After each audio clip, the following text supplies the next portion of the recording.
Magluto tayo ngayon ng sinigang, pork sinigang, mga kasyumay. Ayan, pinapalambot muna natin yung karne. Kasi masarap yun sa sinigang, yung talagang malambot na malambot yung karne. Malambutin muna natin siya.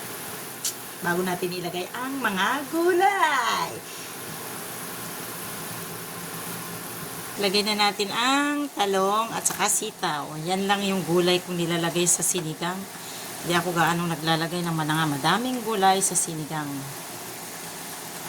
Kasi iba-iba naman tayong style nung pagluto natin sa sinigang. So, yan lang gulay ko sa aking sinigang, mga kasyumay.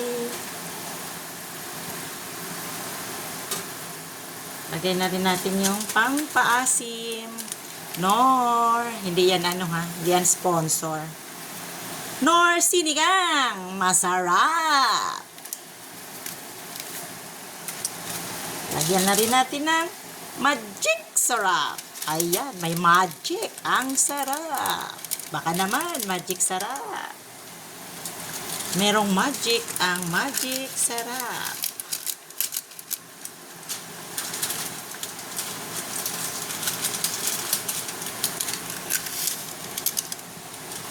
Yan, ating halo-haloin.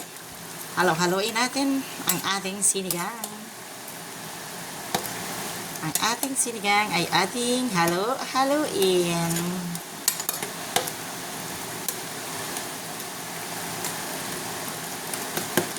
Antayin muna natin siyang lumambot ang gulay. Malapit na, malambot. Yan, naglalagay ako ng kayo naglalagay din pa kayo ng tinidor pag nagpapalambot ng pag nagluluto ng mga sinigang, nilaga, ganyan. Naglalagay ako ng tinidor kasi sabi nila mas madali daw lumambot. So kaya naglalagay ako ng tinidor. Sa aking paningin okay naman. Parang madali lang talaga din siya lumambot pag nilalagyan ko siya ng Kaya pag ako'y nagluluto ng sinigang or nilaga, nilalagyan ko talaga ng tinidor para madaling lumambot. Ayan yon ang aking sikreto. Kayo, ano ba ang sikreto nyo?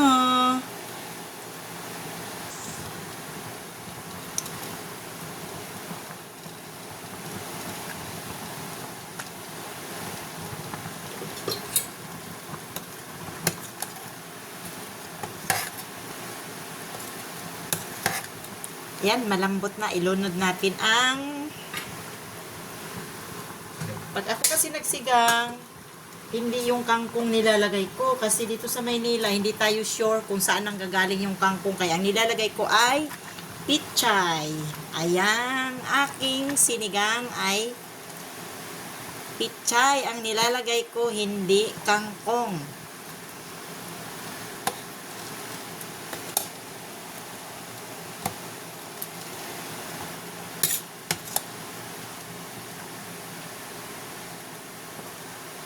Tikman natin kung masarap na ba. Ayan ang lapot na, ang sarap na ang sarap. Sarap.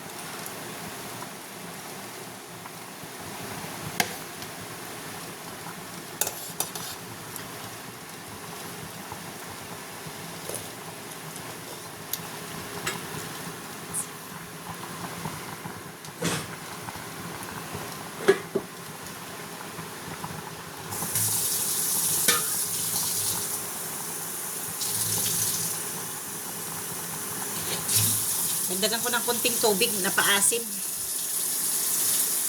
Okay. Okay na yan. Pakuluin natin ulit.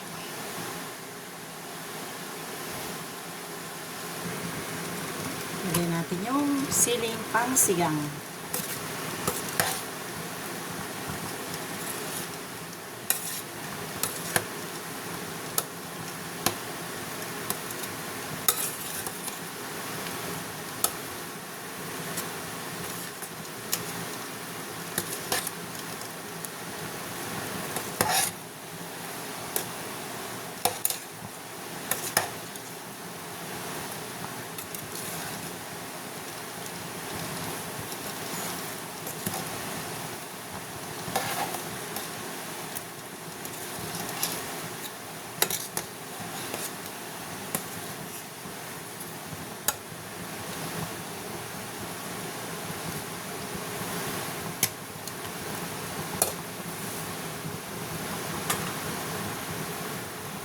Chiboga na!